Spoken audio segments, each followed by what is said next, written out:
Greetings all, and welcome back to another episode of What's a reborG podcast. I am that dude reborG. I constantly forget to come on my bed before I come on live, man. That is so unprofessional. That is just, I won't stand for such things. How y'all doing, man? Me chilling. I'm gonna apologize ahead of time if you hear my fan. My AC broke. Like a motherfucker. Can y'all is the sounds coming through all right, Panda? You got Panda in the chat. Um, somebody help your boy out? I don't want to proceed with the proceedings until I know. It's fine. Cool. Our co-pilot, Stella Rosa, watermelon. As you can see, you might get a little visual of the bubbles, a light, crispy taste, if you will. And let's not forget about our life force, that righteous hydration, that water. I need it. How y'all been doing, man? I'm chilling. Like I said, let me holler at something, bro. Whoa, hold up, man. Look, don't. I mean, this shit ghetto, man. But let me get to my topics first. He was getting ready. he ain't gonna deter it already, brother. What's up, Bernie? What's up, Panda? Like I said, the AC broke. The Freon is all fucked up outside, and they got to get permission before they can fill it up and do something to it. So if you hear the fan, my apologies. I usually don't need a fan for real, and it's definitely uncomfortable for boy because boy like to be warm at all times. So he really don't like this fan shit. Outside of that, we chilling off work today. Oh yeah, come on, man. You know I'm gonna talk about that, man. Come on now. Come on, Bernie. Come on, man. I don't think you done came through. Just chilling, man. Work is work, as it always will be. We only there to make $1. Last weekend, well, this past weekend, I said this shit like it was like it was Friday or something like that. I went to the movies with my niece to go see the Bob's Burgers movie. She's that's her favorite show, fuck cartoon. That's her favorite show. So I had to take my niece out there to go watch that. It was cool. It was all right. Bob's Burgers, it was a lot of musicals. It was a musical. They were doing a lot of singing. And I got some chuckles out of it. It was cool. But shout out to movie theater popcorn. I'm telling you this right now. This is a genuine appreciation for something that has hit my whole life. Because I used to go to the movies a lot as a kid. My dad would take me to movies. He didn't give a shit. Well, he didn't care what it was. He wanted, he didn't think I was too young to go into some movies because we went to go see Boys in the Hood in theaters. We went to go see Bad Boys in theaters. So it was a mix of stuff. And every now and again, he would take me. It really didn't matter. As long as I was hanging out with Pops, I was cool. But it was a nice little 50-50 bag of some of the movie ratings, some R ratings, some PG-13s, some PGs. Because they didn't care at that time. And I was a tall kid anyway, so they was believing it for the most part anyway. As a matter of fact, if you was going in there with a parent, they really didn't care.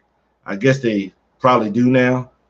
And I thought they was gonna ask my niece, but since she like 5'9" already at 14, dude ain't really care. But that movie theater popcorn hit. My whole man, ooh, that jump was yeah. This can't be just me. You ever order something and you already smiling about it like I was already cheesing. I was like, let me get a regular cup because I was just gonna put some Coke Zero, lemon or vanilla, one of them junks like that. Because I'm trying to wean myself off the soda. So if I taste a nasty one or one that ain't like real soda, it has really deterred the taste buds. And I smile, I turn my head and let me get a regular popcorn, please. Man,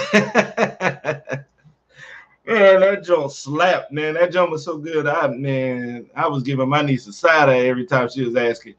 But I'm like, man, man, I don't want to give you none of this popcorn because it just slapped. But I get her a little bit. She paid like, man, I ain't gonna lie. The food costs more than the tickets. Because I ain't been to the movies since Black Panther came out. So I don't go to the movies like that as an adult no more. Why I go to the movies when I can enjoy the same film in the comforts of my own home. I ain't got to worry about people making a whole bunch of fucking noise and stuff like that. Because that was one of the things about when we went to go see Bad Boys. When we went to go see the first one, people were laughing so hard, and it was so niggerish out there. Oh my God, trash popcorn, flush the pearls. What city you in? Who's the mayor? What happened? You need to write to your congressman, sir. You should not have trash popcorn at the movies. But yeah, they making a lot of noise. So I'm gonna sit down on the couch and do my shit. But yeah, $20 for popcorn and a drink. I got a regular drink. I got 2 regular drinks, popcorn, and some soft pretzels. My niece a weirdo like that. $32. I clutched the pearls with both hands. Oh no. And the cashier knew we was getting ready to pay because she had complimented my niece's purse and her earrings and like, nice shoes, sir, because I wore my screen green Hirachis out. It's quite saucy. But yeah, man, we went there. It was cool. Nah. As far as the theaters go, nah. If you give me the option to watch it at home, it's got to be a special occasion. Like, she ain't have to butter me up because I'm old. For those who don't know, I'm 39, and I've been paying for shit for a while. So I don't go nowhere, at least, unless I already know what it is. What up, Seville? I already know what it is. I was already expecting to spend about $60 on the whole trip anyway. So it's whatever. What was this? People hitting. Huh? Somebody just hit me.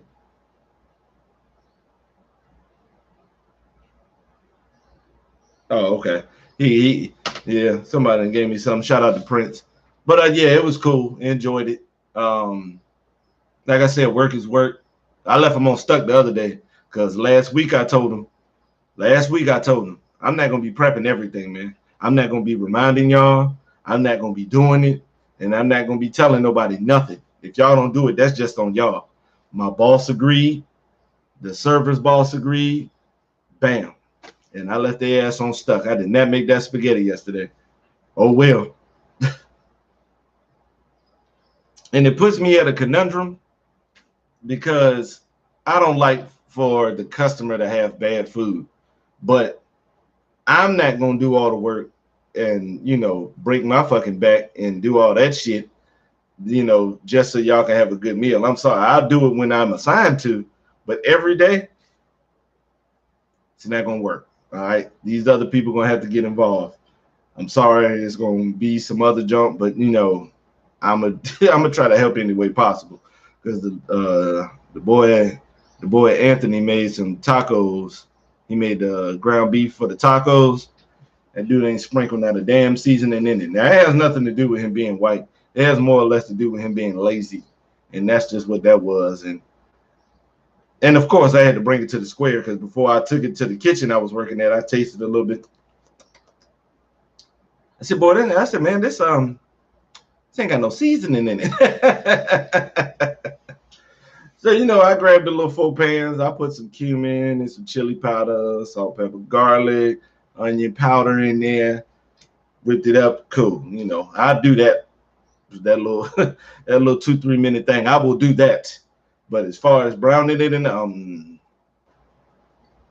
they ain't make the noodles or nothing. And I dare somebody to say something when I come back to work. I dare you. I dare you. Let's go ahead and get with let's go first topic. The Walmart family done bought the Broncos for $4.65 billion. I ain't even gonna lie, for the Walmart family, that's light work. That's pocket change for real. That's like us paying $200 for some shoes. But the fucked up part is we don't get, unless if you're gonna resell them. Because the NFL make money hands over fist. So they're gonna make this money back easily. And being Walmart, you already know what it is. Because when the list comes out of top 10 richest Americans, It's about 3 or 4 of the Walmart kids up there. So they got that bag. So maybe they'll give a fuck. And, you know, they already on the right step by grabbing Russell Wilson and stop trusting the process through the draft. If you know, hey, you can't be good and get the high draft pick and get the good quarterback. Sometimes you got to wait. Yeah, that was light work. Yeah, they pulled that out in cash. So let them the briefcase like a mob deal. Here you go. So even as a division rival, like I've always said, I'm a sports fan first. So I really don't want no team to be ass, even if they are in our divisions, even if they are our rivals, even if they have beaten my team a lot. I witnessed John Elway fucking my squad up for decades. So, you know, it is what it is. And other people who are speaking of the bag, Aaron Donald got paid to be the highest paid non-quarterback in the league. Kudos to you, brother. I can't put you as my top defensive player in NFL history, but if anybody else does, I ain't got no problem with it. He's been dominating since he got through the door. Yeah, it's definitely well deserved. Yeah, because he's been dominating. The fact that it took this long. If I'm the owner and I know I got the bread, come on, man, let's get to the table. Let's do this, man. Let's get you paid, bro. We don't have no trophies. We don't have this. We don't have these rings. We don't have this ring without you, bro. So you deserve every bit of it. And he was a key contributor. Y'all saw how he was on that last drive with Cincinnati threatening to get that bucket. Couldn't. He was fucking them up. So shout out to him. And if you, I mean, hey, as far as defensive tackles go, he might be the one, if not the one. But defensive players, I gotta go. You know, I'm what's his name? Lawrence Taylor. Like Lawrence Taylor made the NFL bring in 2 tight end systems and, you know, 1 back and single backs. He brought that formation to the fold just so they could put extra blockers out there. Deion Sanders shut down the whole side of the field. And I mean, that's just me. But shout out to Aaron Donald, man. Get that bag, man. Hope more people can get the bag, brother. Indeed. And the horrible news, the Hornets are interviewing Mike D'Antoni. If you don't get this no adjusted non-championship winning with great teams having a motherfucker out of here, because it's not like Charlotte is just beyond cheeks. It's not like we, you know, with the talent we have, we can do play-ins for the most part. And I'll give it that. So that means your team has talent. They just gonna need that extra bump. Man, I ain't got time for us to go be the 4th or 5th seed just so we can lose in the playoffs. This dude ain't never even made it to the chip. He can't even get past the conference. He can't even get past the conference finals, man. I'm not for it. I want y'all to go out here, get one of these young boys out here. I wouldn't mind y'all getting Mark Jackson. I know he's, you know, a big, you know, Bible Christian soldier, but that'll work good in the South and North Carolina. And it's a couple of candidates, man. Brian Shaw, there's a couple of them that y'all could go get. I don't want no time. I ain't got no time for Mike D'Antoni for real. And I know he just, I mean, what is he going to add offensively that is not already there? I mean, maybe we could, you know, spin the bag on this next one because, you know, Melo's still on his rookie deal and nobody is making. The only person making a whole lot is Gordon Hayward. Terry got a, you know, sizable contract, but I don't want dude. Don't bring him here. I don't want him. Knowing Michael Jordan and Mitch Kupchak, they probably bring him in just so we can have more mediocre seasons.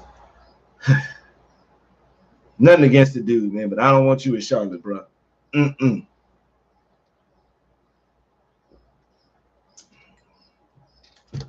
Next, watched the Texas Rangers Tampa Bay Lightning game yesterday, and the Rangers are fucking up the church's money. Okay, you know Tampa Bay won the last 2 Stanley Cups. You know that they're a good team. You know they got rid of the Maple Leafs, who is a good-ass team.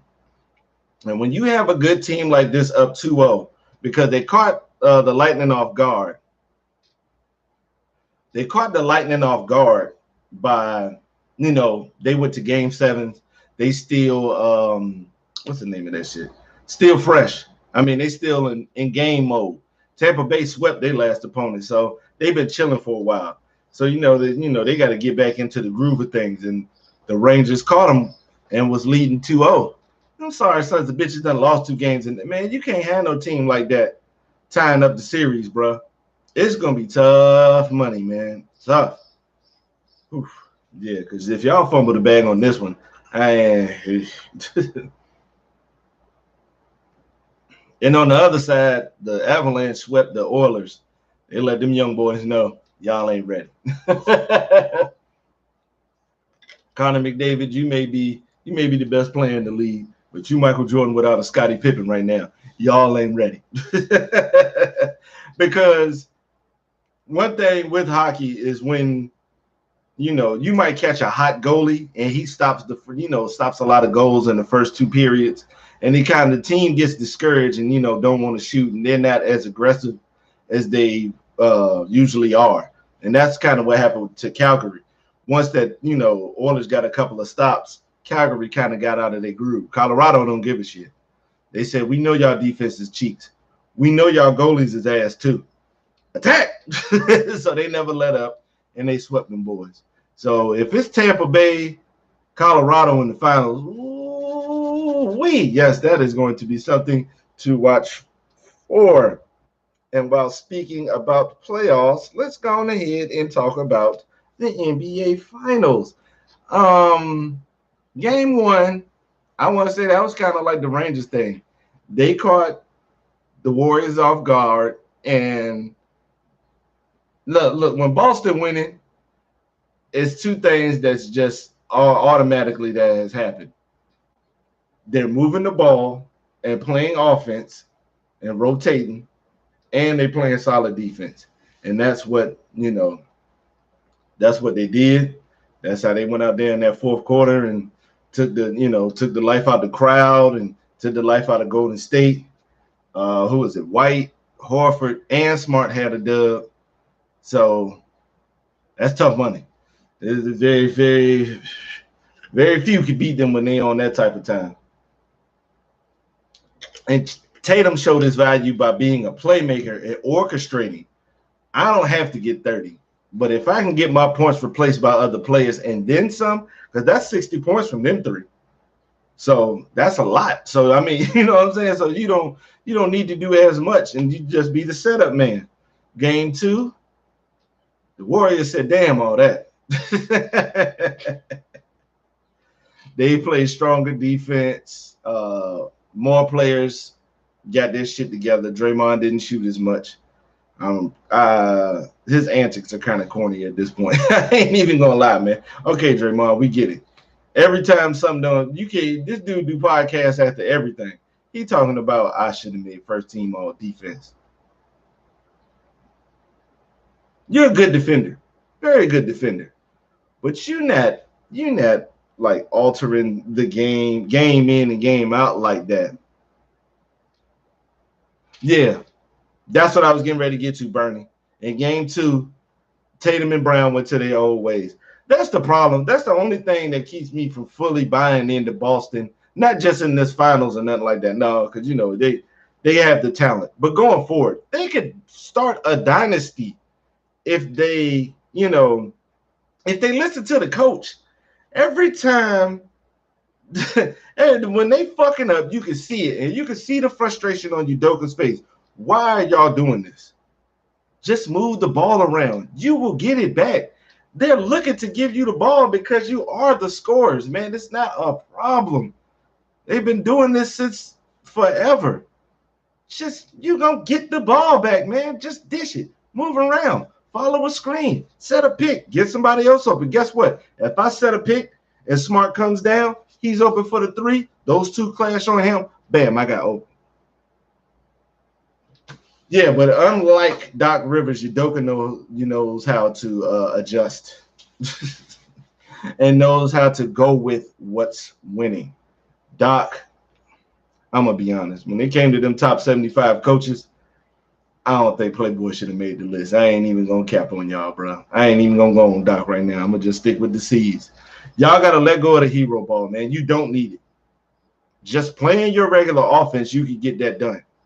This is not an Allen Iverson in 2001 situation. Y'all don't have to carry the team that way. Because I can tell you this right now: if you distributing the ball, moving the ball around, putting motion into your offense, it will give opportunities. Because a lot of teams will say, fuck that, I'll let Tatum score 30, 40 points, but I'm not going to let Horford get no 20 on me. And the shots woke up for the C's. Everybody else, Waddell did his thing. He had 34 the first game, 29 the last. I don't understand why the hate, because a lot of people saying he need this for his legacy. Nah, dude got 3 championships. He got 2 MVPs. He's going to retire as probably the best shooter of all time. So, I mean, hey, I'll take that resume. I mean, finals MVP. I mean, he kind of got duped because they gave it to Iggy. Because, Iggy was, making it tough for LeBron. There's no shutdowns. You're not shutting nobody down. Yeah, the Savard, that's the hero ball is not needed in most teams. It's not necessary at all. They don't need you to do all that. They don't. They don't need Tatum and Brown to be taking them goofy ass baddie shots that they be taking, man. Because each person we've seen on the team that's in part of the rotation can do, can handle their business. Horford been hitting them jump shots. Most people just don't be paying attention to him because he's old. Smart has worked real hard to get a respectable shot where you really can't leave him open. Yeah, when young stars, when it ain't falling, they kind of get discouraged and get down on themselves, don't play the same, kind of get mad when the offense isn't going into their flow. But you got to understand, you can still impact the game without having the buckets. You can play some defense. You get your rebound on. You could be a playmaker. You could be the screen man. Just talking and doing all that stuff. You can make that happen, okay? You are the reason you are the number one option of this team is because you can do so much and you're so much of a threat in many different facets. And when them young boys finally understand and they get it, hey, sky's the limit, man. But I don't know, man.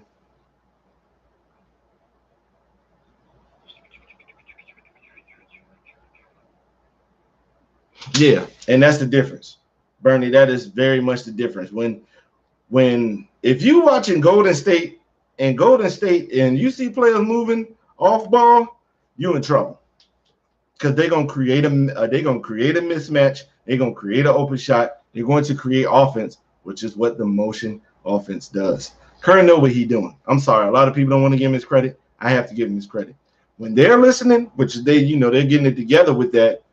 They're not going to have too many lapses in that field. They're going to move the ball, even when they're missing. Poe Clay. And a lot of people are hard on Clay, but come on, man. That's 2 years. He ain't played no basketball. I'm talking about like an NBA game. We all saw how tough it was for Michael Jordan, and that was the bald head wonder after missing 1 year from no injuries. You saw how he came back and he was cold and he had to get back to the adjustment, and you saw what happened with the Magic. Yeah, I mean, that's why I said the Kerr Jones should work because Pop and Field, I know he's going to take that in there. He's going to take motion from the triangle, and then he's going to take the spacing from both coaches and make them something serious because when you add that off 3 portion, it opens up a whole nother bag of shit. But Clay done missed 2 years, man. I don't know how good y'all think people gonna be, but he missed a solid 2 years off an injury. So, man, I don't know. I don't know what y'all expecting. Like the Clay Jones, I think, hey, man, it's gonna take time. That's just all there is to it. I just felt bad for homie because once they got the lead and it was the game was kind of over. He had him out there with the bench warmers, and he still couldn't get shit to fall. And the crazy part was he was getting good looks too. It was crazy because I'm telling you, when that offense is moving, I'm telling you. And the crazy thing about it is most of the players can cause a threat of some sort. even the ones off the bench.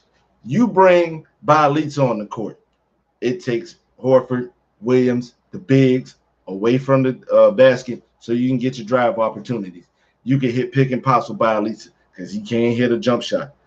Boom, you turn around and then you got Kuminga, athleticism. He can do these. Him and Wiggins got the exact same game. So everything you see Wiggins do, you can see Kuminga do. But, you know, Wiggins been in the league a little longer, got his shot a little bit better and stuff like that. Moses Moody is Jordan Poole when he got drafted a few years ago. So Kerr know what he's doing.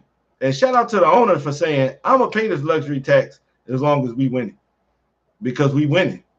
We getting that money back tenfold by what we're doing. And then Peyton Jr. came back. And, I mean, he didn't hit, you know, he wasn't going off offensively, but he was still being a piece. He was still contributing. And shout out to the owner, man. That's, hey, if you want to win, you got to spend this bag, bro. I'm sorry. It's not the 80s no more, man. You can't just sit there and chill, build through the draft and stuff like that all the way through. And then, you know, once it's time for the big contract, you send players away and you just redraft again. That OKC shit. It's not going to work that way, man. You got to pay people, and that's just a part of the game. Clay got the bag. Draymond got the bag. Curry got the bag. Wiggs may get the bag. Poole may get the bag. He don't care. He going to pay that luxury because he knows it's still going to be winning. And I want to say, what? Wiggins, Bielitsa. There's not too many. Oh, Otto Porter. Most of those guys they picked up, like Gary Payton Jr. I mean, they picked him up, but they went after him and went and got him because, you know, so that's, you know, it's a little different than when, you know, trading for somebody or signing a free agent or something like that. They know what they're doing. It's a blueprint there. I like how, what's his name? Jay West showed them. That's how you get this shit done. I love Jay West. Jay West go to your franchise, tell you this is how we win. And then they stick with, if you stick with the recipe, it can go down. The Lakers kind of have gotten away from that recipe. Who is that?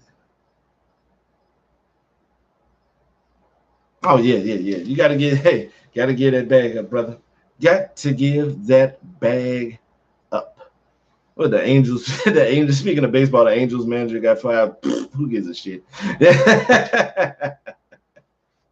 But yeah, man, that's what I'm saying. Boston, you're all going to have to listen, and you're going to have to execute as the coach has been saying. If you don't, them boys in the Bay will fuck y'all up. When is game 3 tonight? So, you know, I'm going to be ready. Not no popcorn, because once you had the movie theater shit, the regular, all that Pop Weaver and Oval Redenbacher shit, it's kind of regular. I drove by there the other day. I was contemplating it on the way home from work. I was like, man, I should just go get me a bag. Ain't even have a damn thing to watch. Let me just go on ahead and get me a bag. But let's stick with the basketball thing.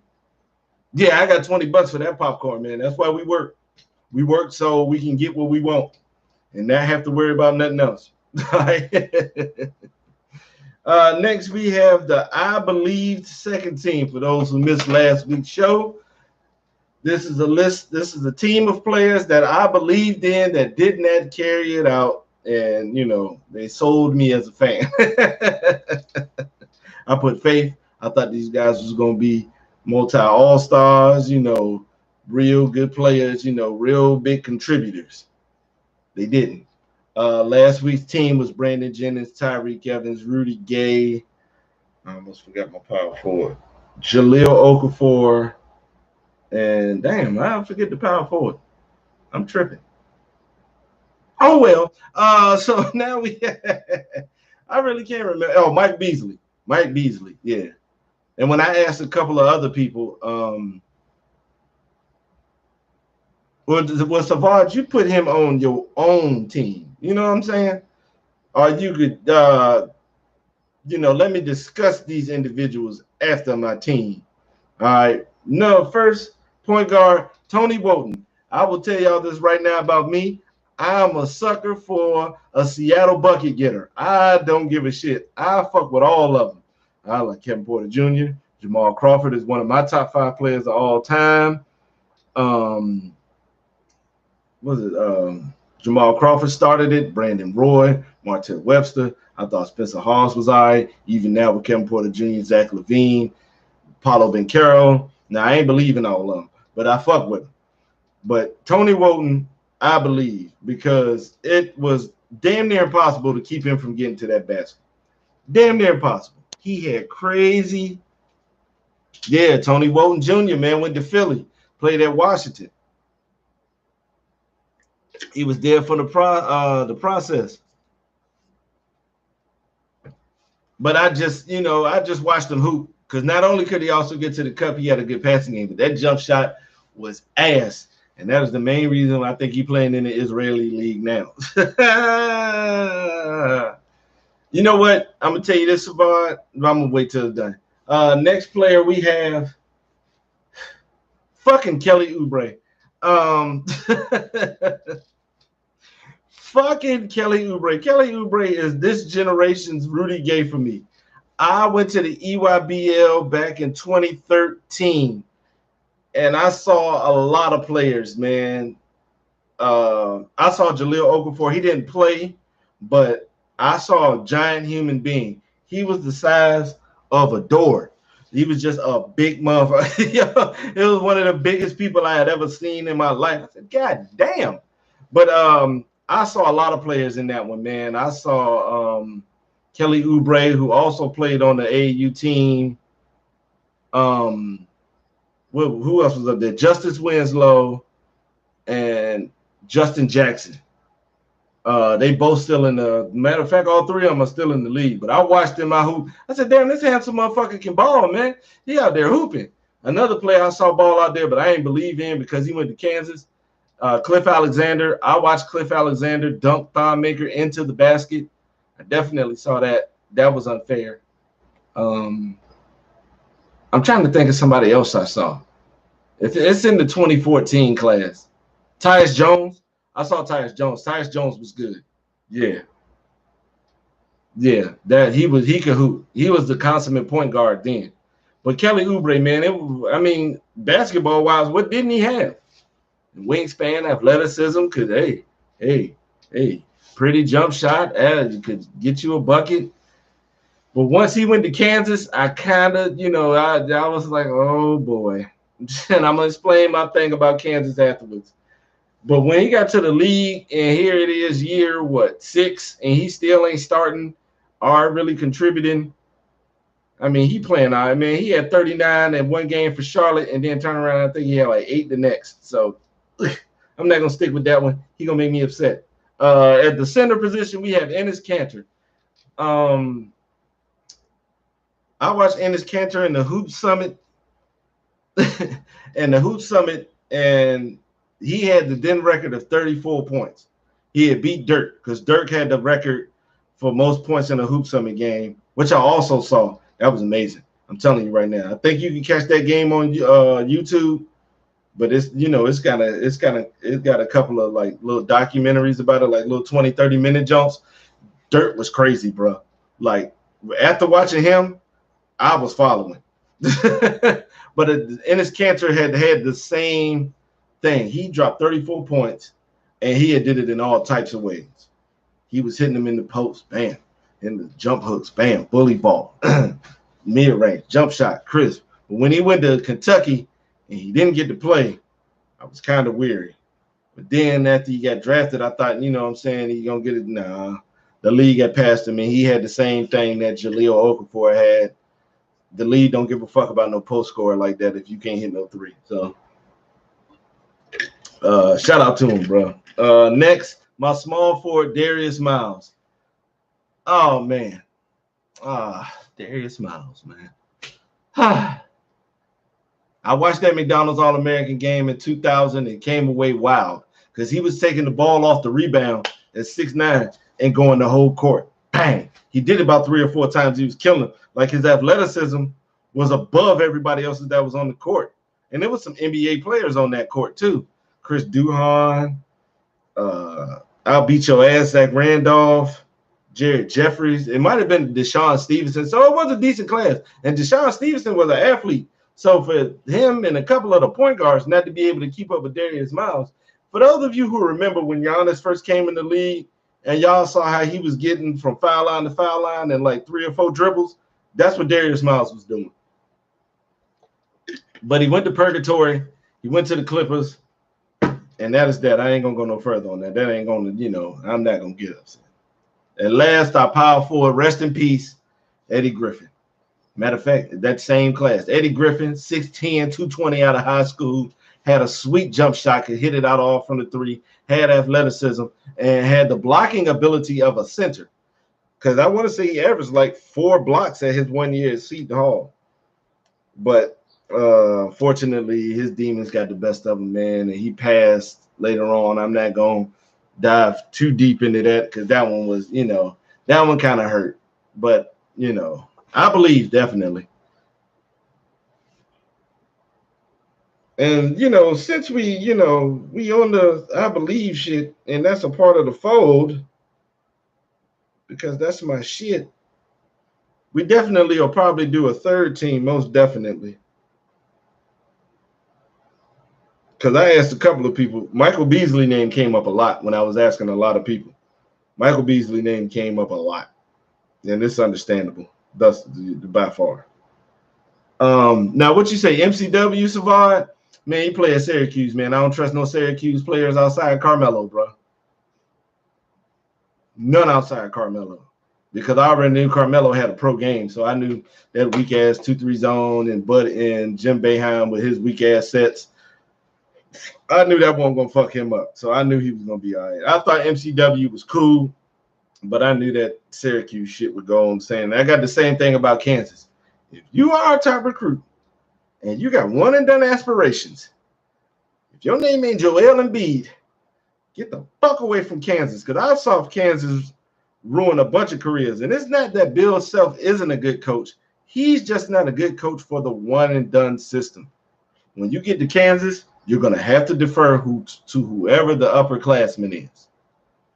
I don't give a damn what position it is. Now, I will give Bill Self that. He does put players in the pros easily. But as far as one and dones, that's not his field, man.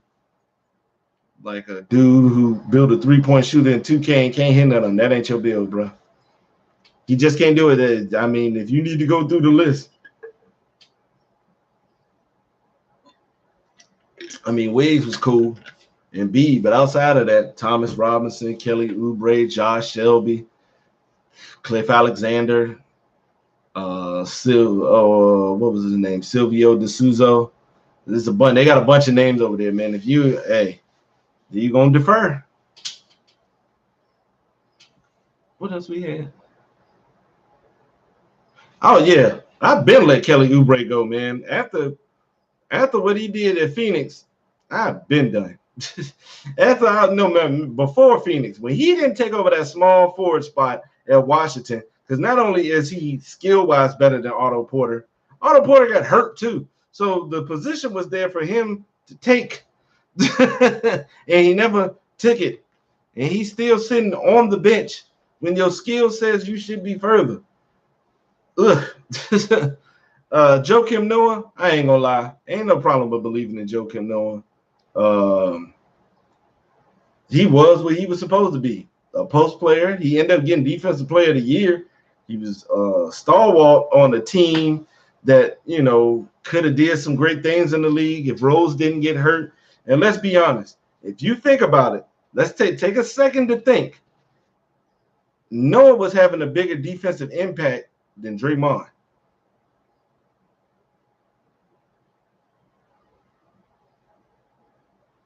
If you remember, Noah was all over the place.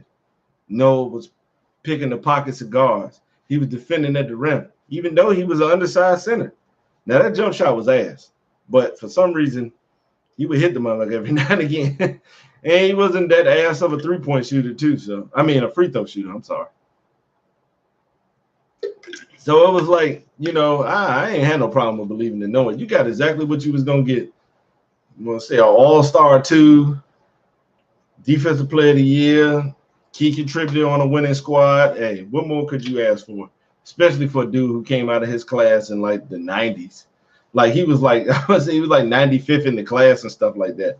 The only reason people knew his name is because his dad was a famous tennis player, Yannick Noah. So that's what the most of the fame was coming from. But then, he built his own legacy at Florida, being one of the, if not the greatest college basketball team that I've ever seen. It was up there. They up there with UNLV, Duke, and Michigan State team with the Flintstones, the North Carolina team with Fat Boy Felton. I'm trying to think of somebody else.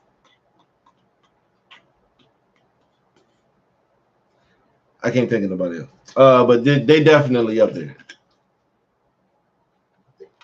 Who else? I hope Mike Beasley is going to Shanghai. I'm just hoping he's just getting himself together and he all right, man, because the Pivot podcast, he was up there, man. I felt bad, man. That was bad. That was just sad to see, man. I really do, not hope, but please, somebody out there help dude, man. For real. He needed, man. And not just because of what he can do on the basketball court. It's because we have to have the empathy to just save people, man. Just help them. Especially if you got the means. If because regardless of what they may say or the actions they may take, it's always somebody will listen to. Always. There's always one person. Now, there are exceptions to the rule because we all know some loose cannons out there who can't be talked to. But for the most part, most people can be reeled back in. And they need to go ahead and help home because he needs every bit of it. That I Believe team shit was crazy, man. I'm telling you right now, man. That goddamn. So next, what we have here, those of you who do not know, Rolling Stone magazine released their list of the top 200 hip hop albums of all time. Of all time.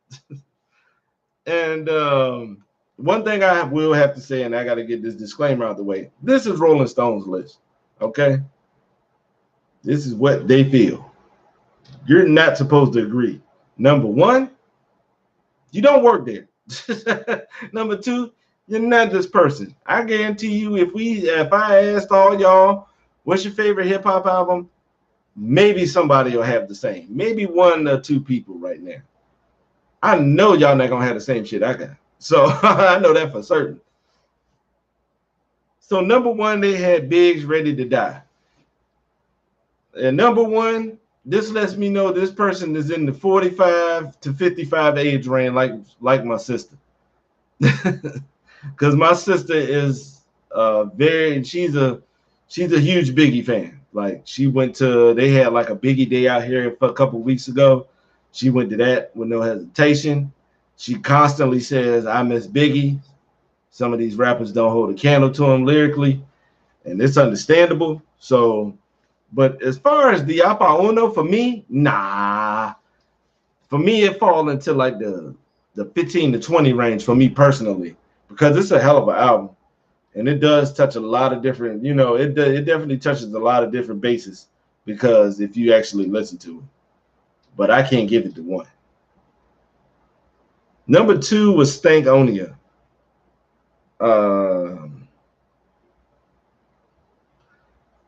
This ain't even my favorite Outkast album. AT Aliens is my shit.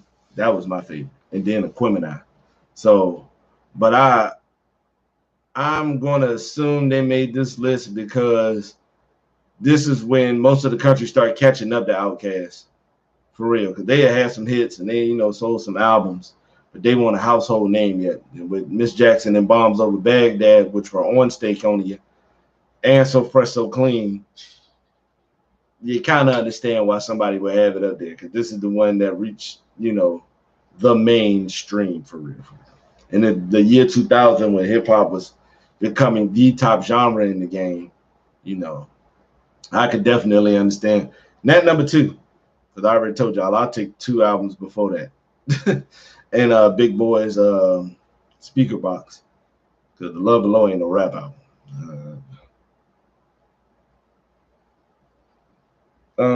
Number three is The Blueprint by Jay-Z. I'm only going to go through probably about the 40 or something like that. Yeah, see, that's why I said, Ken, AT Aliens is number 2 for me, and Equimini is number 3. But you know, hey, I figured that would be because that was one of those, mind altering albums anyway with Equimini. But it wasn't as many hits for the other people, which is what consisted the Rolling Stones office. 3 was Jay-Z's The Blueprint. I ain't got no problem with this. I think The Blueprint probably should be uh, top 5 for as far as a consensus would probably go. Our top 10, if because some people ain't that big on Jay-Z, but The Blueprint, it didn't have no skippables for real for me. I enjoyed all of it, and it had everything. It had songs for the ladies. That girls beat is amazing. I love that beat to death, man. And then the remix at the end of the album, because remember they had My Mama Loves Me, Breathe Easy, and then Girls, the remix. Crazy. A lot of people only respect Eminem because what he did on the Renegade track. H to the Izzo, shout out to Kanye. That was a hell of a beat. Oh shit, I forgot the Takeover. One of the best hip hop diss tracks of all time. Not my one. If you ask me what my one is, it's Ice Cube. What do you call that shit? 100 miles of running. Jacket for, but no, that won't Jacket for Beats either. But Ice Cube, when he went at NWA, he went at the whole group. He went at 4 dudes at that time, and he went in, brother. Whew. No Vaseline. That's what it is. That's my favorite diss track of all time because he went at him. A lot of people say Hit 'Em Up, but Hit 'Em Up takes points away severely because he let the fucking Outlaws up there. But as far as the Takeover goes, man, he went at Mobb Deep and Nas, 2 pivotal figures. And of course, this brought Nas out the bag and all that stuff. But he really did go in on this joint. You don't know? Wow. Yo, you don't know? That beat slaps another Just track. Oh, word, Ken, because you younger than me, Ken, so I thought you might have said somebody else. But I definitely give you that. But Blueprint, yeah, I will give it that. Number 4 is Public Enemy. Public Enemy. It takes a nation. It takes a nation of millions to hold us back. Bomb Squad did their thing. Y'all don't know nothing about this. So, no, PG, we talking about Rolling Stones top 200 rap albums of all time. And I'm on number 4, Public Enemy. I know y'all don't know shit about it, so I just carry on. If you're going through a list of hip hop albums and you ask a certain group, this will probably be their one. This is a good ass album for real. 5, Kendrick To Pimp a Butterfly. Now this is the album I will put before the Biggie album and before Stankonia. So, but The Pimp a Butterfly is an amazing album. It's recent, so we don't have to deep dive into this one. We all do the thing. My favorite track up there is You. It's so personal. Wow. Like for you, because the double entendre, he could be talking to directly to somebody else, or he could be looking in the mirror. So this is just an amazing album. He did his thing. Kendrick ain't got no losses in these albums. All of them are good. Next 6 is Kanye with my beautiful dark twisted fantasy. I could understand this one too, and I thought this probably should have been in the top 5. I don't even like it being at 6, to be honest with you, because this is just the zenith of a hip hop album. It had everything. It had the productions. It had the features. Kanye was spitting. He was making sure his features was spitting. The way he brought it out, this whole album was epic. Maybe he came out with the video for the whole album and stuff like that, like for certain tracks with the ballerinas and the birds and stuff like that. He debuted the first track, Runaway, on the MTV Awards, just playing the beat right then and all that stuff. Like, it was amazing. But my homeboy Reese, that he's a big Kanye fan, said this is his favorite. Me personally, my favorite is Graduation. That's my favorite from Kanye. Well, no, let me take that back. My favorite is 808 and Heartbreaks. My favorite rap album from Kanye is Graduation, because that is when he went into a whole nother bag production-wise and rap wise. He was really in his bag. That was the start of him really being in his bag lyrically. But My Beautiful Dark Twisted Fantasy it's an extraordinary album. I can't take nothing away from Kanye on that. Number 7 was Missy Elliott, So Addictive. Wasn't what I expected. Wasn't what I expected from Missy. I thought they was gonna put Super Duper Fly up there. Let me see, because if this is the album I think it is.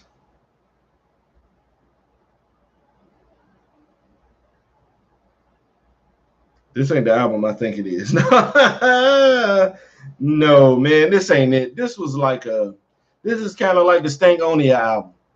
It was a big introduction to white people for Missy Elliott because we had already knew she was sauce. So, so I don't know what the hell. Where is that joint at? Yeah, because I like The Real World better. Yeah, The Real World that had Busta Rhymes with Eminem, so I do pop pills all in my grill. Like the features was crazy. You knew the beats was gonna be crazy. Hot Boys for the ladies, you know what I'm saying? But that beat was still nice. Let's not forget You Can't Resist with Juvenile and BG. What? They was snapping on that jump. Yeah, that's the album with Get Your Freak On, 1 Minute Man, Takeaway, Lick Shots, and all that stuff. This is one of those popularity picks. You could tell with that entry from that album that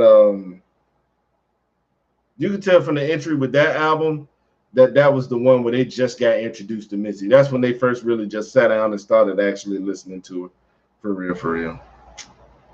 Probably it wouldn't have been the one I put in there. 8, Wu-Tang, Enter the Wu-Tang, 36 Chambers. Top 10, yeah, I'll give it that. Very good ass album. It's got everything you're looking for.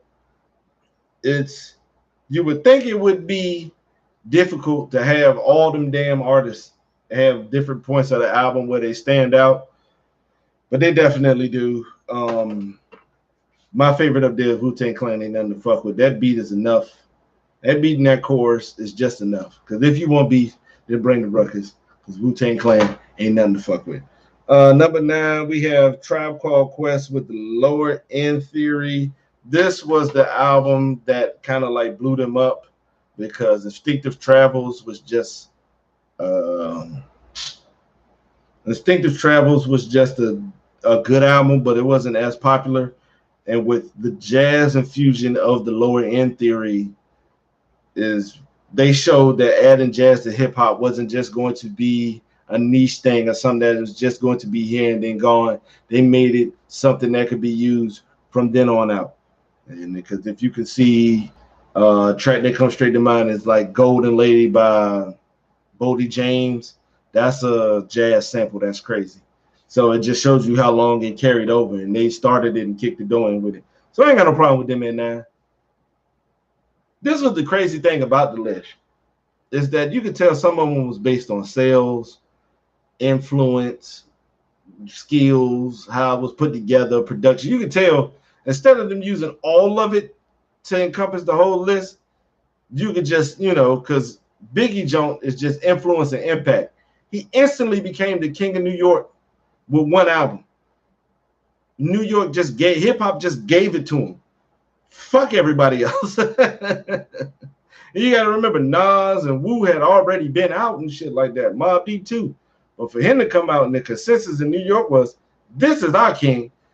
It's for y'all to understand the impact. The Miseducation of Lauryn Hill. Nah, bruh. At 10, nah. Because this is like, man, this is the R&B album, bruh. She don't rap. She got like 3 songs she rap on. That Thing, Lost Ones, and something else. But man, this ain't no rap album, bro. Get it out. Legendary album. Man, if you're talking about greatest R&B albums, I mean, top 5. But come on, man, get Lauryn off the list, man. This discredits your shit for real. Even though she was spitting on Lost Ones and a couple of them jokes, she was giving those bars, because we all know L Boogie can rap. Man, there's an R&B album, man. Come on now. She sang all the way through X Factor and all that stuff, man. Come on now. Number 11 is Drake's Take Care. It's been a minute since I listened to this album. So I figured Aubrey would be somewhere in this list. I just didn't know which one they would put. What's the one where you had the little boy on the cover? I can't remember. Like, I fuck with Drake, but I'm not that big of a fan where I can just keep going through the catalog, because me personally, my favorite Junk Form was So Far Gone. Because it was the introduction and he showed his versatility and what he could do and all that. Nothing was the same. Okay. I thought that one might have been up there. But I mean, if this is it, any Drake fans in here, like real Drake fans, not just a casual listener like me, is Take Care his best album? I don't know, bro. This might be one of them Outcast things where it was, production-wise, this is where it's at. Okay.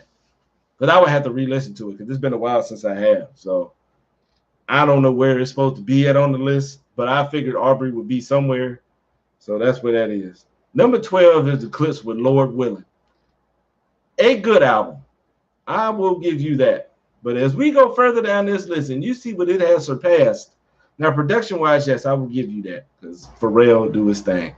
And the Clips, they do their thing. But a lot of people have, what's the second album? Now a lot of people like this second album better than this one. But this is a good-ass album. I mean, Comedy Central is the shit. That was my favorite track from there. But see, this is where the list takes a different type of turn. Because at 13, you have Dr. Dre's The Chronic 2001. You cannot tell me as a whole that Lord Willing is better than this album. Production-wise, we all know what Dr. Dre does. Rap-wise, people were in their bag. It was influential. Like, I mean, come on now. This junk shouldn't, first of all, it shouldn't be in front of The Chronic. The fact that The Chronic isn't before this, come on, man, The Chronic started a label to be huge, my dude. Like, Death Row was the shit in the 90s, man. And The Chronic is what shot it off, not because it was popular. It's a good fucking album. Like, The Chronic should have been top 10. Chronic should have been top 10. And I'm saying on a consensus level, if you grab a couple of people in the room, different ages and stuff like that, I'm going to argue that should be in the top 10. So for The Chronic 2001 to be at 13, Ghostface Killer, Supreme Clientele. You know what? I probably would go with a different album, Iron Man, one of the earlier ones, but I can see this because this is another one that gave people more of, this is when he just became Ghostface. He wasn't just Ghostface of the Wu-Tang Clan. He was just Ghostface Killer. Love the Apollo Kids. Love that beat. Eric B and Rakim paid in full. As far as old niggas go, this is their zenith. And I can't blame him. Eric B was putting up the crazy production at the time, had never been done before. And if you're looking for a rapper, just think Rakim was spitting like Nas in the 80s, which had not been heard of at the time. So 16, this is the one. This is the one that's going to have everybody upset. Cardi B, Invasion of Privacy in 2018. This is definitely based off popularity. Now, if you got Cardi between 35 and 50, I give you that, because you have to acknowledge the fact that this is a reality star who turned herself into a rapper and got, I mean, this is the part where everybody just get, I'm going to try to get to 25, but this is the album, I can understand because she's a reality star. She came up through Love and Hip Hop and social media, and she actually built herself up to something. And I always respect Cardi because she's honest and she'll let people know. She's still early in the game. Hell no, I don't rap these raps. I always fuck with Cardi B. Like, I don't listen to the music like that. I'll catch something if it comes by my eye on tube because I'm a music fiend. So that's how that goes. But no, man, that is 16, man. It's disrespectful. I can guarantee you this. Don't know the list right off top, but I guarantee you this. The album that's after probably should have been top 10. At 17, no, it shouldn't. At 17, we have Yeezus, who I think if you listen to it again, Kanye was definitely in his bag. I think it was too different for the time. And I want to say this came out after Beautiful Dark Twisted Fantasy, so it kind of threw people off. But pretty good album. I ain't had no problem with it. Pretty good. All right, yeah, it's pretty good. Not my favorite from Kanye. Probably in the middle of the pack because some of the Jones that slap like Bound to. That's probably one of my favorite Kanye Jones. And it's probably one of them albums that if you listen to now, you'll probably hold a greater appreciation for it.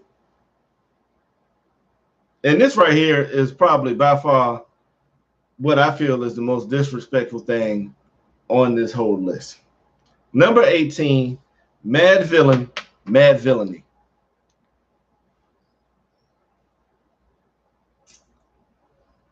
The only argument you could have about this album not being great is the sales.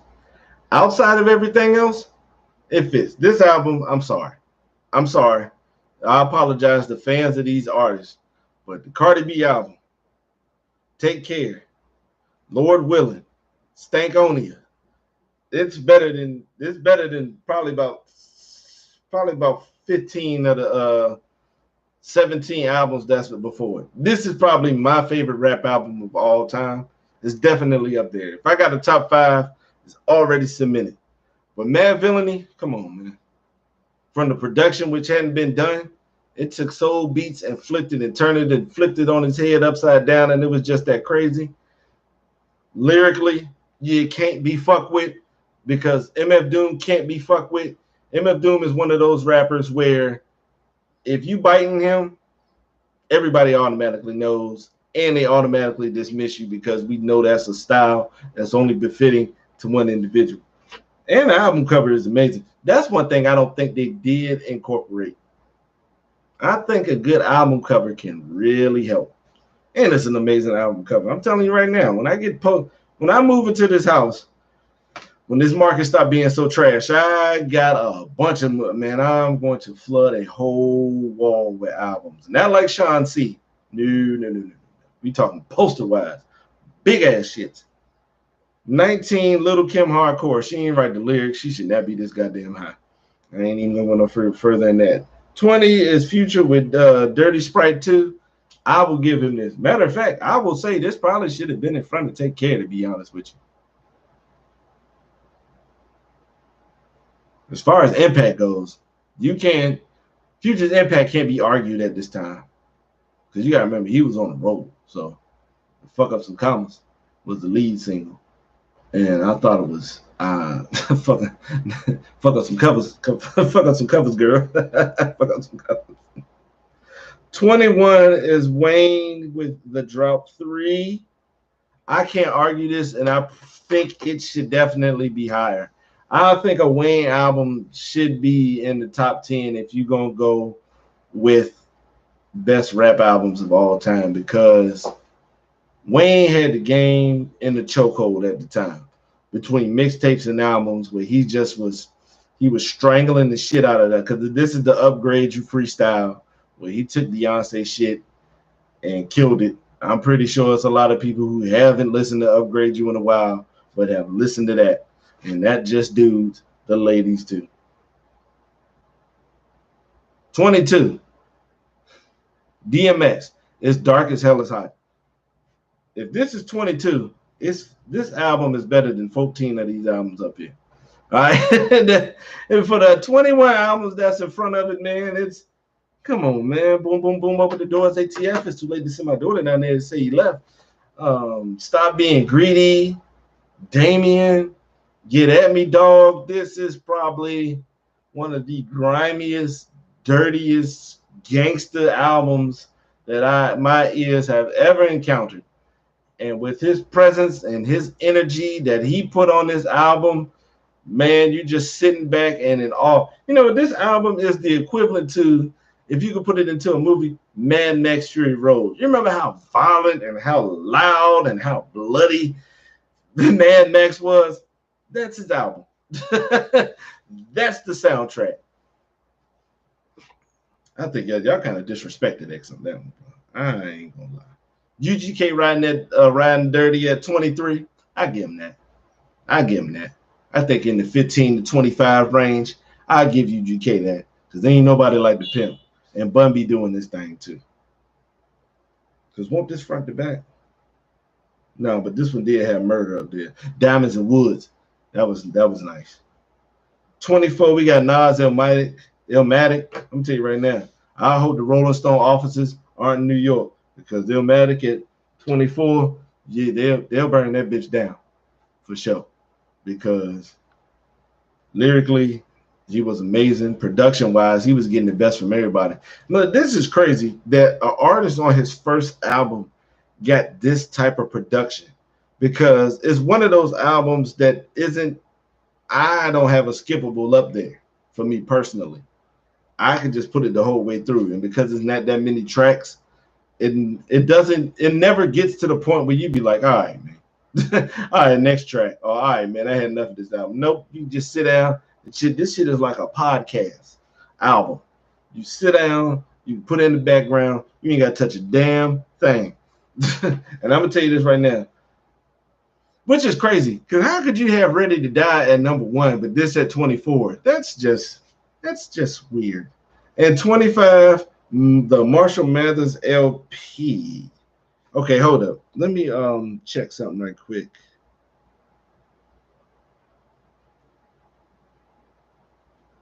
Because this probably ain't it.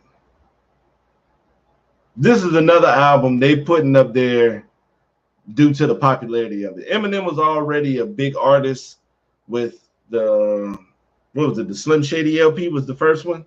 Yeah, that's my favorite from him. But this one right here is which that like took that shit. It took it somewhere else, bro. Like as far as popularity goes, the real Slim Shady, you know, he like to hit you with the comical videos, The Way I Am, showing you the bullshit that he has to go through where I can't even sit outside and, you know, have lunch with my daughter and chill and be a dad. People are bothering me. These record labels are trash because they want me to try to top my name is from my last album. Like, I'm sorry, man. I can't help it that people, just to say, people bought 15 million copies of this album. That's tough already. And you trying to tell me I got to replace that? You ain't shit. Stan, to let y'all know that these fans be on some bullshit. Bitch, please, with Dr. Dre and them, I'm going to kill you. You don't want to fuck with me, bitch, leave me in there. But a slut to me, that was cool. I'll be honest. I kind of, which one? What was my jump up here? Because I got to remember, Criminal was good too. I like that one. My favorite jump up here, and it's a corny ass song, but I love the jump, the Drug Ballad. Back when Mark Wahlberg was Marky Mark, this is how we used to let the party start. We used to mix it with Bacardi Dark, and you could, that's my shit from there. Probably not the album that I would have up there.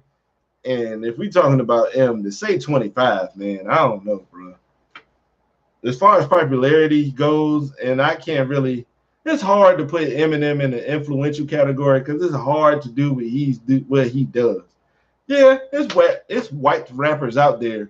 But skill-wise, man, you got to give it to him.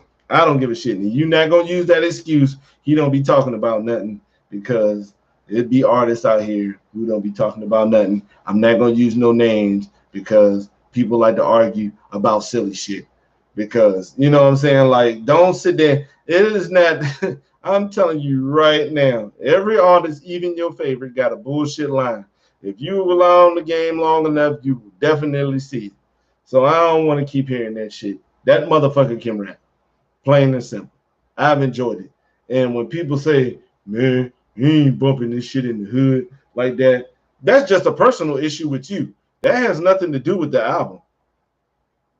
That has nothing to do with the album. Because I'll play any, I just don't give a fuck, and I still don't give a fuck from the Slim Shady LP. Slim Shady, Brain dead like Jan Brady. I'm an M80. You look like that Kim lady. I'm buzzing. Dirty Dozen. Naughty Rotten Rhymer. Cursing that you play is worse than Marty Schottenheimer. You whacker than a motherfucker you bitch your style from. You ain't gonna sell 2 albums if you ain't gonna sell 2 copies if you press a double album. Come on, man. Y'all not gonna sit here and try to act like this dude ain't sauce. And the beats was hitting too. I don't give a fuck if you ain't playing in the hood. That's a personal choice. All right. That's just some goofy shit where you just scared to get laughed at by the homies. And I ain't, that ain't no problem because we all go through that. Because there wasn't no way in hell I was gonna tell them dudes, first of all, I'm gonna tell you this right now, Ken. Superman is the nigga's pick for Eminem. That's every black person I know that when you bring up Eminem, they gonna say Superman because he letting these hoes know what it is, which is kind of true. They should really pay attention. He's really dropping some game in there, man. For a lot of young dudes to go ahead and soak some of that up, and the ladies need to listen too, so you can get the other side of the spectrum and just stop having your one-sided view. But I ain't gonna get you far into that. That's another topic for another. Oh, word? You fuck with him like that? Okay, because a lot of people try to act like they don't. This dude sold millions and millions in albums, and it won't just white people buying it. Trust me. All right, because when white people just buy albums, you could just say, like somebody like a Bryan Adams. Bryan Adams sold like that. Celine Dion sold albums, majority white people. But you're not gonna put her over no Whitney. I don't give a fuck who you are. You're not gonna do it. You're not gonna put her over Mariah either, are you? Music to Be Murdered By was good too. It was good to see him get back into his space where he can actually do, get back to where where he started out from. Because I mean, at this point, you don't have to.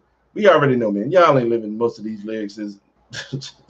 We know y'all ain't doing that for the most part, man. So you could just, as long as you putting it out there, your presence is good, your cadence, your bars is all right, your flow.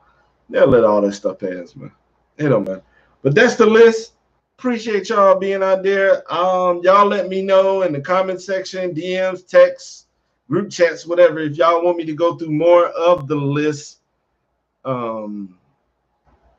yeah, that is cool. It was good, Ken. That was good. That's a motherfucker. But if y'all want me to go further through the list, it's up to 200 albums, man. I can give y'all that. If y'all want me to put my top 10 together, I could easily do that for you. We just had the R&B conversation a couple of hours ago. If you want to hear that, whatever y'all want me to talk about, I'm more than willing to discuss. I don't have no problem with that. Y'all can contribute just as much to this as I do, for real, because y'all the homies. I talk to y'all, some of y'all on a daily basis. So, I mean, if it's something that you want to hear or you want my opinion on, just let me know, because, I mean, this can go anywhere. Because, I'm kind of versed in music, movies, television shows.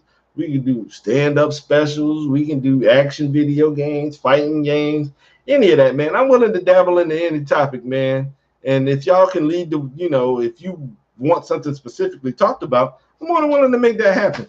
So thanks again for everybody showing up. Thanks for the likes.